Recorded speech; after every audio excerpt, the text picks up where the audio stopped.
I went to a perfect wedding with my significant other, 27M, and now we're both freaking out and gave each other a month to decide to stay or split up. I feel so confused and scared. Advice. My partner and I have been together for more than 3 years. He is not perfect, but he is purely and genuinely good, curious about the world, honest, very intelligent, very caring. I do not doubt that we feel love for each other. We went to a friend's wedding together and honestly, the vows the couple said were so intense and true and honest. I am not speculating. We both have known this couple and we know that their words are not wedding performance. They are way too cynical to play something up for a wedding, that it left me wondering whether I could say those things about my SO, or anyone. It made me think, wow, love like that exists. Where two people can really say they want 100 forevers with a person standing in front of them.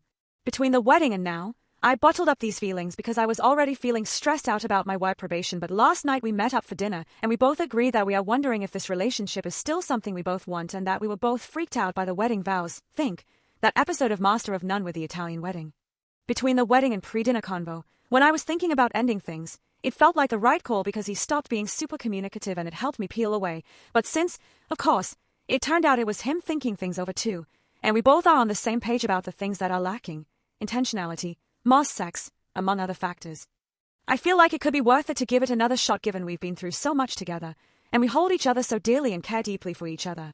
Can this deep care though turn into sprightly attraction again, and the giddiness of the first few months? I love him, he loves me, but we are unsure if we can confidently say we can see our forevers together right now. But we love each other and we struggle to envision how I can function without his presence given that we have grown so attached and enmeshed in each other's lives. We don't live together but he is my person at the moment if that makes sense.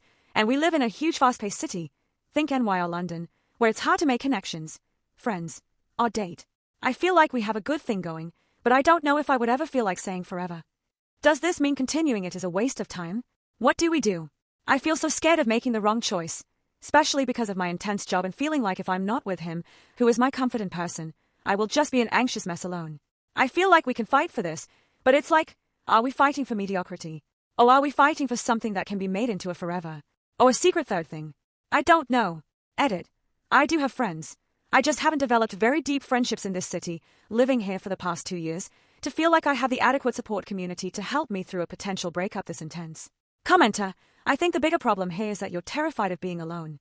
In addition to that, it seems like you don't have friends. This is concerning.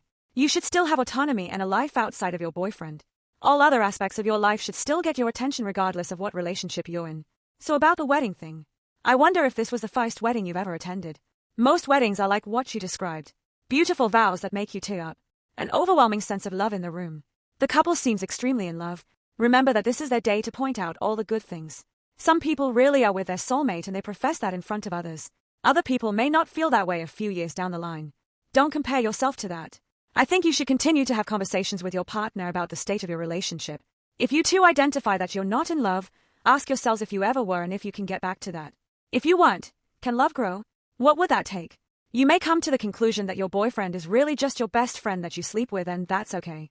If that's the case, you should move on amicably. OP, it was a second wedding. The first was a family member who has been with their SO for like 15 plus years, so it was more of a formality wedding and not as big and bashful as this one. I really appreciate this answer. I do have friends and hobbies and interests I keep up. I just feel like I would still feel a big hole without him even with my nourishing of the other parts of my life. Me and SO, don't even live together. I live with 2 friends that I know will be there for me. It's just tough to envision the break basically. Thank you again for taking the time to write all this. Commenter, Hun, it's my 24th anniversary in November. My husband and I have never refound the new relationship energy because that shit is fleeting.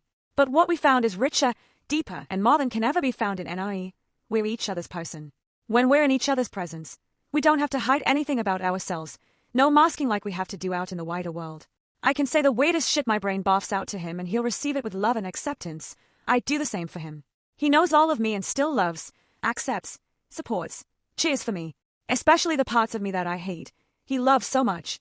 No, we don't try to see how many times we can fuck in a single day anymore but God's, in comparison to knowing we're each other's rock in this world because we've proved it, over and over again. I can skip the NIE lust. I can see some of how I describe my relationship and my husband in your words, and I wonder how much you're bought into the Hallmark version of love.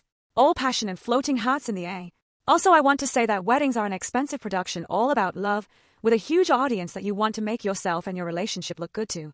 Don't compare your day-to-day relationship to the polished to within an inch of its life relationship on the wedding day. Not even apples to oranges, it's apples to jewelry from Tiffany's. Update. 2 days later. We are now going to take a step back from the relationship. I want to work on it and bring the spark back in, but he wants space to think about whether he even wants to try with me at all. So, it wasn't just about the wedding vows for him. I feel so heartbroken because he was bottling up a lot of issues he felt were present but did not tell me about, or if he did, didn't stress they were make or break. I feel like these issues were so workable, but instead of communicating with me about them and how important they were, he's now pointing towards them as a sign that we are incompatible as long-term partners. I think this is an avoidant attachment style thing. He says the relationship can be saved and that he loves me very much and that he still is attracted to me, but he is unsure whether he wants to work on the relationship at all given that we are so young and he's got new things going on. He just started a PhD and is meeting new people, which I suspect is making him think there's no room for me or our relationship in his life in the same way anymore. He voiced that we have jumped into serious partnership too quickly and that he wants to have a normal 20s relationship. The fact that he is thinking about our relationship of more than 3 years as something so disposable and that I need to be just okay with him taking a step back from it all kills me.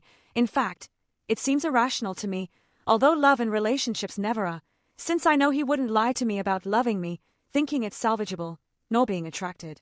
If there's love and hope and attraction, why not try? I feel like an idiot because I could react to all of this and are okay. If you're not 100% sure you want me, then fuck you. I'm leaving and I don't want you 10 times more way, but instead I am approaching it and are okay. I will take this period with an open heart and be the best version of your partner and hold out hope you choose me again. The second option is torturous given that it is me holding out, choosing to maybe get seriously hurt if he ends things, and also makes me feel anxious throughout the day as I am in constant fear that he's got the power to say I don't want this, actually. I wish he'd say let's try again instead.